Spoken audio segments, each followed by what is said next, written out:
I do have this sort of holy discontent thing I want to share, and it begins with this question of what kind of church do you want NAC to be? You know, what is your dream for this church? Or maybe better yet, what do you believe is God's dream for this church? What kind of reputation would you want us to have in the community, in heaven, or as I shared in our Acts series, what kind of reputation would you want us to have in hell? The kind of reputation that strikes fear into demons and devils. And thank you, Andre, bless you. Because of the kind of effectiveness that we are for the kingdom and cause of Christ. And, as flawed people, we are never, on this side of heaven at least, going to build a perfect church. We see through a glass darkly in this life. Even with our best intentions, humans have a tendency to mess things up. If you ever do find the perfect church, by the way, I would humbly recommend you don't go there, because you will mess it up. And I would certainly mess it up. And but that doesn't give us a license to not at least strive, aspire to be the best church we can be, the most effective church of Christ followers that we can be. And so when I think about the dream God has for NAC for the next 40 years, a bigger dream than I could even imagine, because his plans and his promises are even greater than my imagination.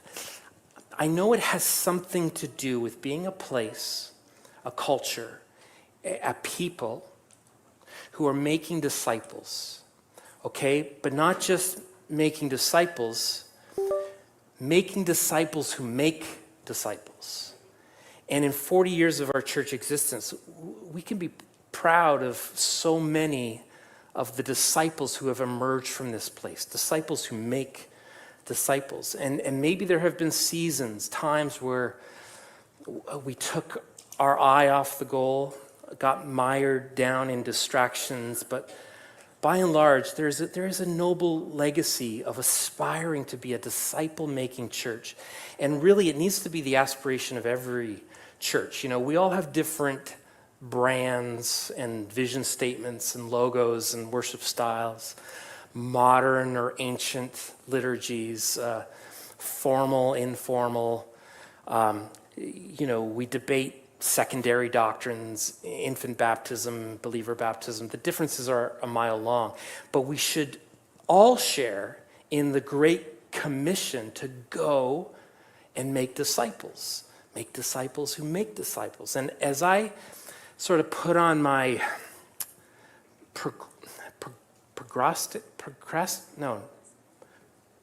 prognosticator hat.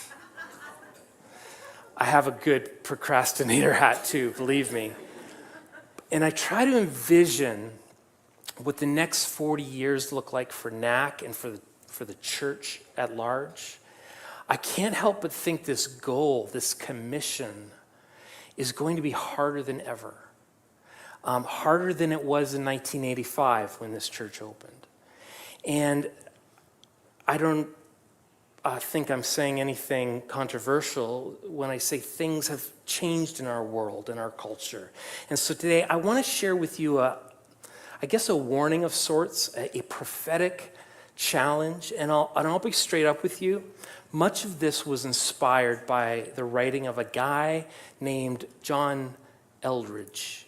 Raise your hand if that's the name anyone recognizes. Right on. Psychologist, contemplative podcaster, author of Wild at Heart. Very instrumental in my journey of believing that God speaks today to his followers. And sometimes maybe the best role of a pastor is not necessarily to come up with, all original thoughts all the time, but to actually be a good curator of other people's thoughts and ideas that resonate.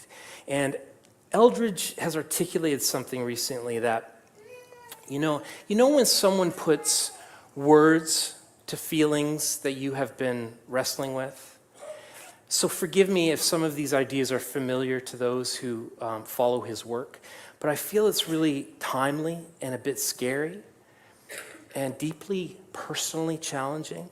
It has to do with how we are discipled. Now, that is a word that is almost always connected to the Christian experience, being discipled by Jesus, being discipled in the ways of Jesus. But isn't it true that everyone is discipled by or into something? Sometimes the reason that it's hard to break free of a toxic or abusive upbringing is because, in essence, you have been discipled into a toxic way of life. You have been discipled into a bad way of handling relationships or handling money or parenting or sex or eating or work ethic and on and on and on. I think it's fair to say, and this was Eldridge's hypothesis, is that all of us are essentially now disciples of the internet. And now, if that seems unfair, if you sort of repel the idea that you might be a disciple of the internet, just consider this. You are disciples of a system that tutors you. You are a disciple of what you turn to on a daily basis for guidance, for living. So by that logic, for most people, that makes them disciples of the internet, even if they call themselves disciples of Christ. If you have a question in life or your day-to-day, you go look it up. Now, maybe more specifically nowadays, you might chat GPT it. And we'll ask, what are the new developments for children with ADHD? Or how often do, normal married couples have sex? Or maybe, what is the proper temperature to bake a turkey? And, we do this all day, every day. Now, none of this, by the way, is inherently bad, right? And it's been amazing in my lifetime never to not know something. How old is Billy Joel? Who starred in that Avatar film? Who's Canada's Speaker of the House of Parliament? What time does church start at Newmarket Alliance Church? It's all, 10 seconds away. I remember the days of people calling into radio stations and going, what was that song you played 3 back? I really liked it. Now you just type a few of the lyrics into Google, or you use this amazing thing called Shazam, and it listens to 5 seconds of the song. It tells you exactly who the artist is and who the song is, and it'll add it to your playlist.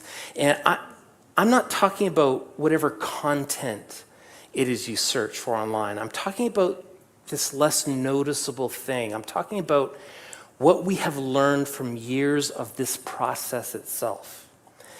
Just for instance, here's just one thing. The internet has discipled our soul to expect immediate answers. You inquire and you are answered 0.003 millionths of a second. There's no waiting. And I think the early church and the saints of ages past would be aghast at that. It was the waiting that was considered even formational and foundational for the soul.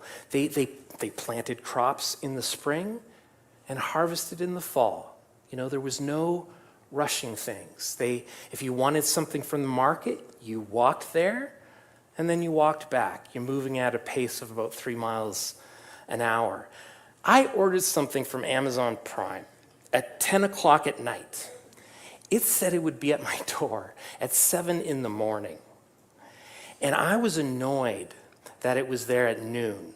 That's a fairly recent development in my expectations and my patience. Incredible. More importantly, because of that, I think at least subconsciously, when we turn to Jesus and our prayers are not answered in the way the internet answers, you feel maybe he isn't listening or that you don't have what it takes to hear him.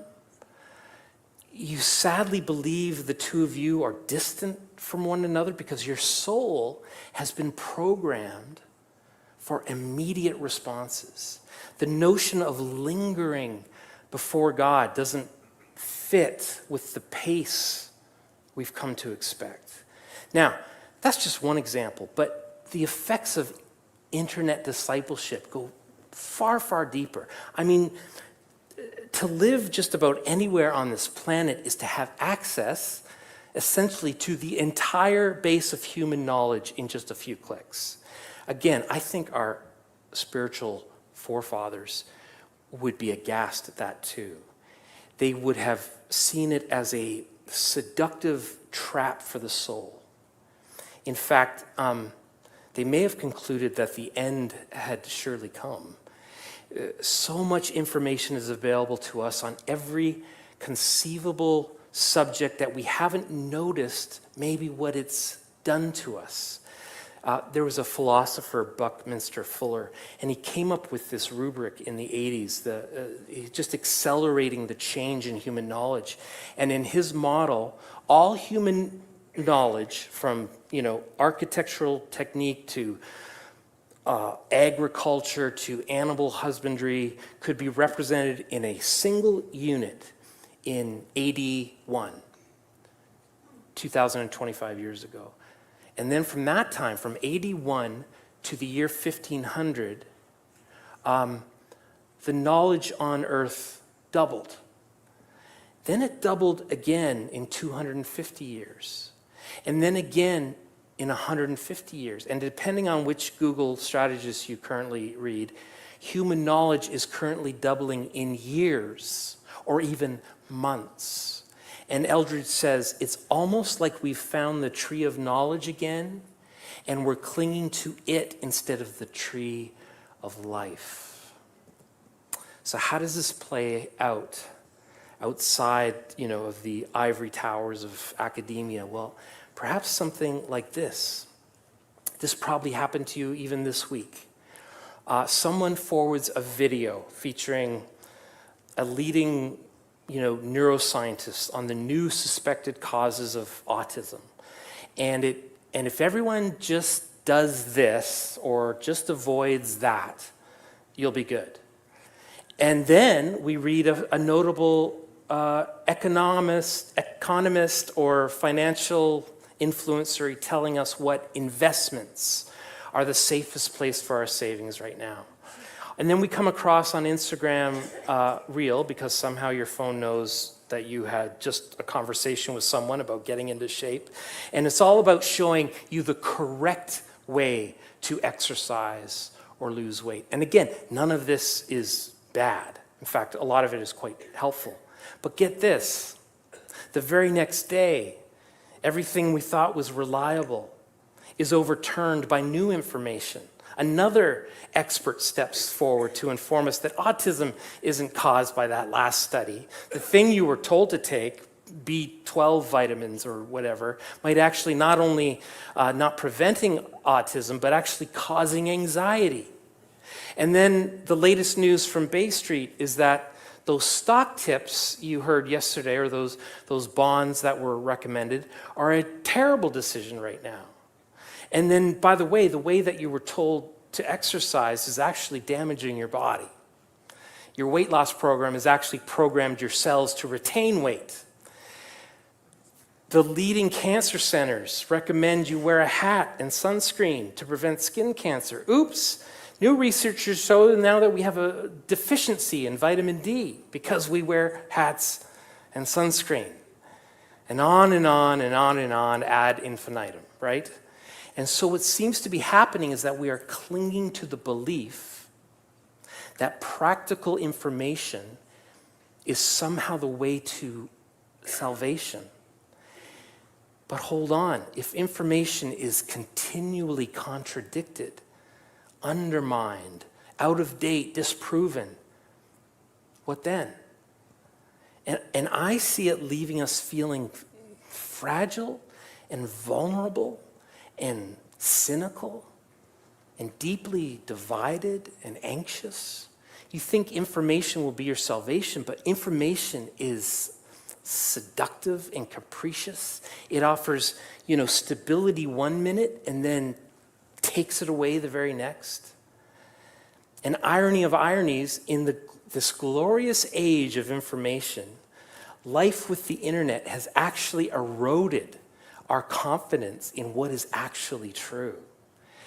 We are turning into a generation of cynical Pontius Pilates who asked Jesus sort of rhetorically and maybe sarcastically, well, what even is truth?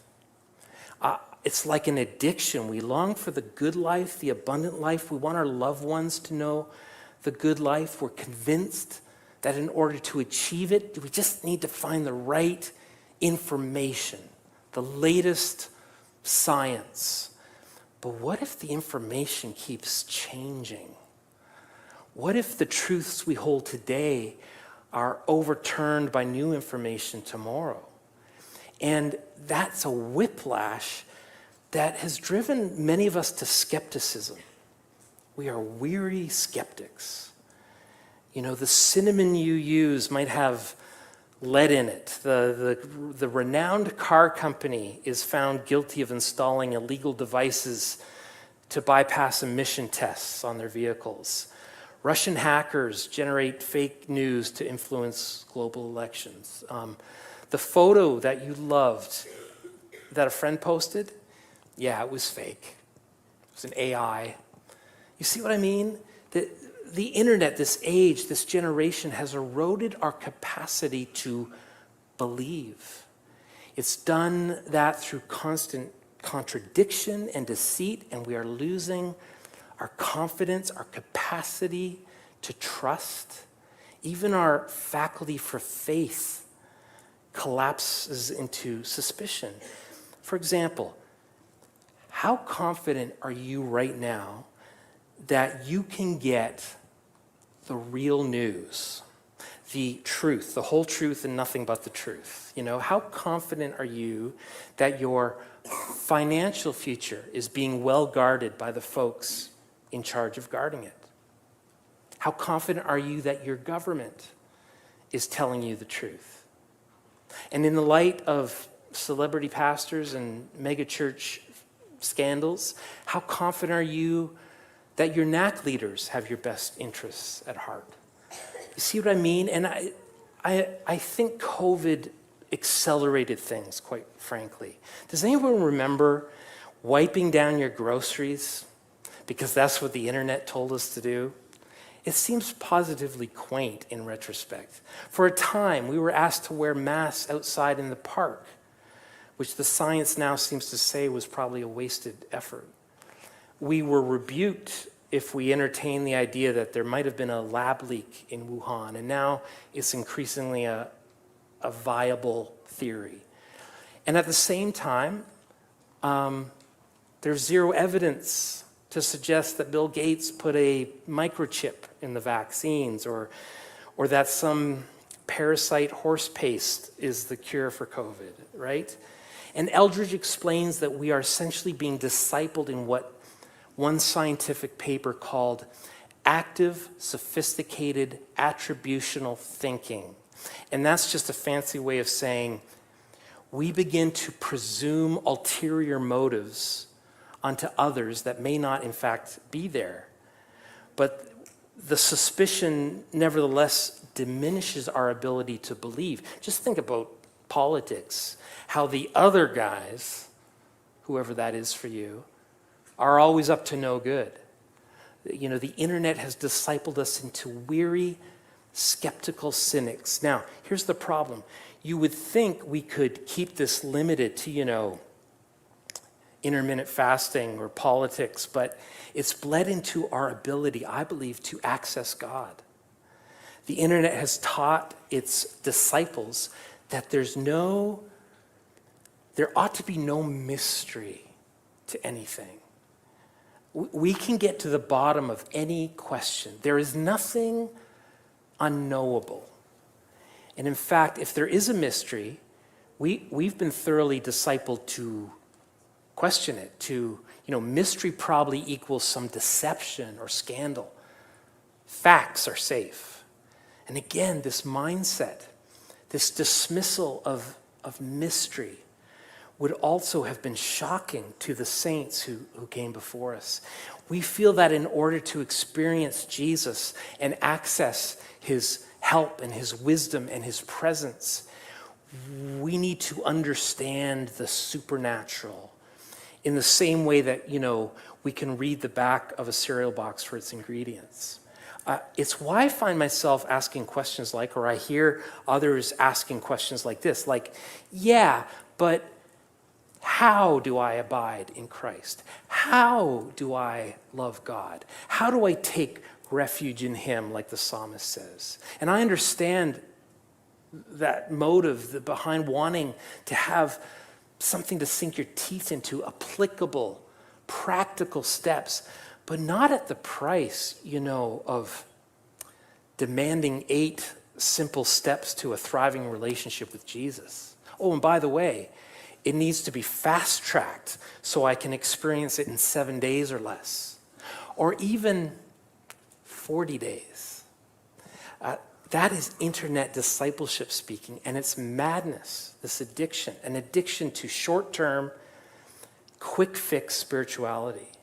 Do you understand that to make Jesus and his kingdom fit in a 8-step regiment or 4 spiritual laws or some 3-point sermon is to strip away the wonder and the mystery and the power? It's like asking for the mechanics of falling in love or the mechanics of enjoying sunlight on the ocean, comforting a frightened child. It's like refusing to trust laughter or trying to explain why a piece of music, moved you to tears. So, how do I love God? Well, how do you love your son or daughter? The heart knows how to love without being told. And the latest research cannot explain it to you. Maybe you feel like I'm talking out both sides of my mouth here, because at NAC, we actually do want to make things of faith relatable, applicable, have action steps and challenges that we can take home with us. Heck, this whole 40-day experience, what the kids are doing upstairs, the Abide course, it's actually consistently one of the encouragements we get from new folks, new teens, new kids, that they appreciate the relevance, the application of what is taught here. And just to complicate things further, I really came to a deeper faith as a young adult through more of I'll call it an intellectual pathway, realizing and researching that this faith makes sense. I'm grateful for that. What I'm talking about in this cultural moment, though, is more insidious. I even hope these 40 days for some of you has helped shed some of the baggage of this age that we're in. Perhaps it has got you listening more, praying more, turning tech off more, touching grass more, as the kids say, right? Maybe you've gotten a taste of that and you like what you're experiencing. Maybe it feels like fresh air. I know a few of you who are essentially detoxing from this pernicious online world of screens. And Eldridge, in his book, makes a case that we look to some Christian mentors in history, centuries ago, what some have called the Christian mystics. And there is a reason their lives and their writing has stood the test of time. Augustine, Francis of Assisi, Thomas Aquinas, Brother Lawrence, Teresa of Avila, John of the Cross. I'm guessing you might recognize some of these names.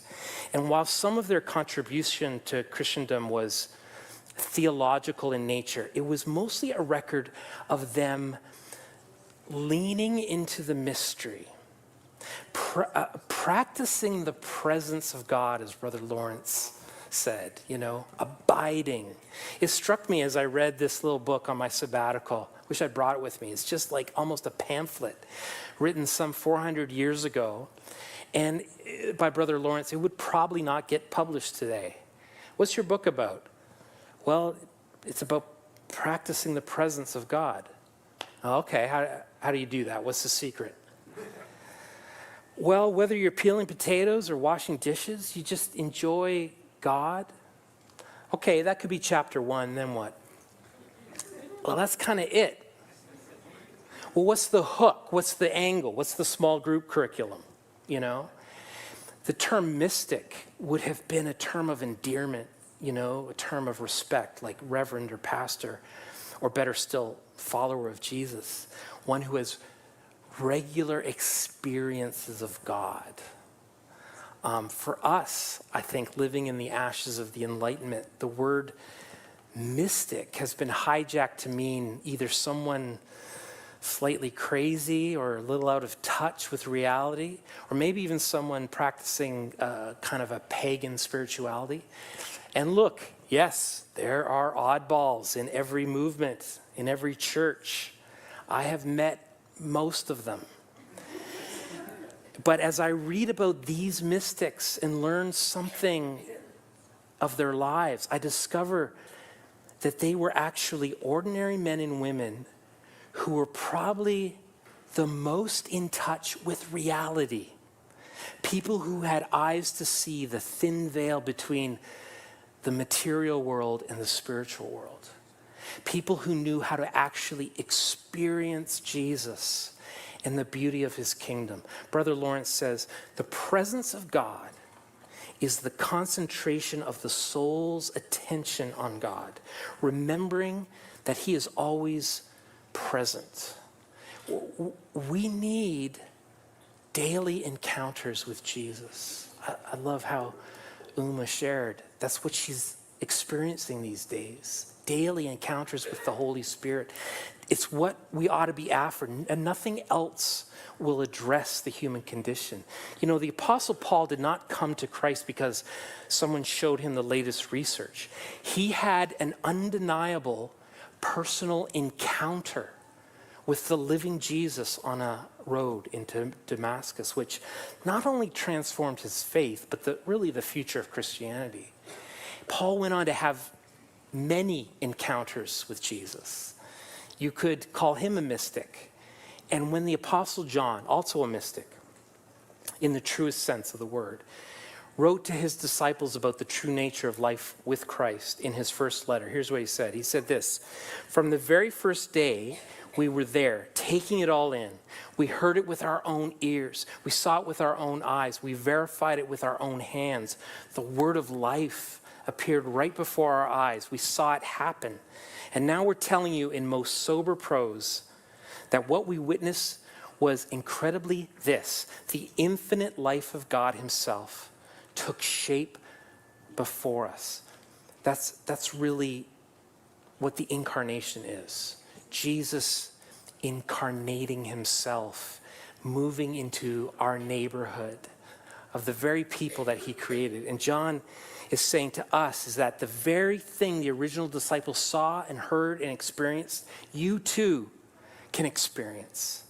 Jesus can be incarnated into your life, into your heart, your neighborhood, if you will. The experience of communion with the Father and his Son, Jesus Christ. We want you to enjoy this too. That's from the Message translation. Folks, if all goes to plan, at the beginning of 2026, I'd like to do a series on the core principles of our faith. They are, in fact, matters of faith. But you could also say that they are like theological propositions. And I think it's really important to name the things that are, theologically speaking, worth taking a bullet for, a hill worth dying on, so to speak. Because when you name those, you can also sort of parse out the things that we can hold more loosely. have in-house debates on. If everything is essential, then nothing is essential, right? So that's why you have people leaving churches because of, secondary governance issues or kids serving communion or something non-essential. So I look forward to that. I think it's going to be important. But listen, assent, agreement to a list of gospel truths is only part of the Christian life. The other part is trickier. It's experiencing Jesus. It's transcendent moments in worship and in prayer. And that still small voice and the tangible presence of Jesus. It's way harder to articulate it, but if you know, you know. And so we fail you as churches when discipleship is just information, just theology. We also fail you when it's just emotions and feelings and tears, and it's not rooted in anything authoritative. So will you be patient as we try to walk that difficult tightrope as a church, and that we would, all of us, grow in both aspects, the experience and the knowledge. The biblical Christianity was always meant to be deeply experiential. Did you know today there are thousands of Muslims coming to faith in Christ right now all over the world through actual encounters with Jesus in dreams and in visions? Amazing. Tragically, heartbreakingly, too many Christians have lost the experience, or maybe, I don't know, maybe they never had it in the first place, in no small part to their discipleship to the internet and everything else this age has done to the human soul. I'm so thankful for the ordinary mystics in this congregation. The Paul McLaurnans, the Neil and Kellys, the Elizabeths and Shannons and Brittany's and Eds and Megans and Dawn and Mai and Norm. And we have been, though, conditioned in massive amounts of content every day, far beyond what our soul can absorb. It's like pouring water into a glass already filled with good wine. It dilutes and dilutes while it spills over the sides and onto the floor. As the band comes back, I want to just acknowledge this is a weird talk today. I realize that. All I have done is spelled out what I see as a problem, and I haven't offered really a solution. Though if you look at some of the message from Jesus himself, certainly from the Old Testament prophets, some of them were basically like, this is not good, guys. We're headed in the wrong direction. And there was no fix. And maybe they just let the discomfort of the prognosis just settle. No 3 points. No discover your best life now. I feel uncomfortable, if I'm honest, just unloading my holy discontent with how things are without wrapping it up with a clear solution. But maybe the solution, the strategy, is not going to be the same as it was in 1985. Certainly not in 1885. I do know a couple things, though. I know I would rather have a church of 12 disciples than one of 1,200 consumers. Oh, the things God can do with 12 sincere disciples. I know that just working for the boss is one thing, but desperately longing to get to know him, oh, that's something even better. I know that everyone in this room is on a formation journey, for better or for worse. We don't live in a neutral world with God as our only influence. I know that according to Ephesians 3:14-19, that God's goal in our life is an internal relationship of love which comes through truly knowing Jesus personally. I know that according to Romans 12 and 2 Corinthians 3, our spiritual formation in this love relationship is an ongoing, lifelong process of surrender. I know, according to 1 John 2 and Hebrews 5, our spiritual growth is progressive and developmental, and that in 1 Thessalonians, we see that God forms us in his image in a personal way that makes us uniquely who we are. So discipleship, you might say, is a way to curate your heart, to be attentive, to be intentional about what you love. What do you hunger and thirst for? Jesus' command to follow him is a command to align our lives and our longings with his, to want what God wants, to desire what God desires, to hunger and thirst after God and crave a world where he is all in all. And, you know, like Vicky shared, I think last week or a few Sundays ago, maybe you can't say with 100% authenticity, Lord, I give you my heart. But I think we could at least say, Lord, I want to give you my heart, to give you everything. I want to surrender it all to you, to seek you daily, to recognize that God isn't content just to deposit information into your mind. He wants nothing less than your wants, your longings, your loves. Will you pray with me as we close? Father, I feel ill-equipped sometimes to be a discipler who makes disciples, I recognize my own foibles and failures and what a bad follower I can be a lot of the time. And I know the answer is simple, but it's far from simplistic. It's far from easy. But simple in that I would, with humility and sincerity, say, Lord, here's my heart. Here's my life. And so speak to me, Good Shepherd. Help us recognize your voice. Replace the lies of the culture of this wicked generation with your truth today. Speak what is true today. Speak to these good people, I pray, even now in this moment. Speak truth to the lies that have clouded their spirit.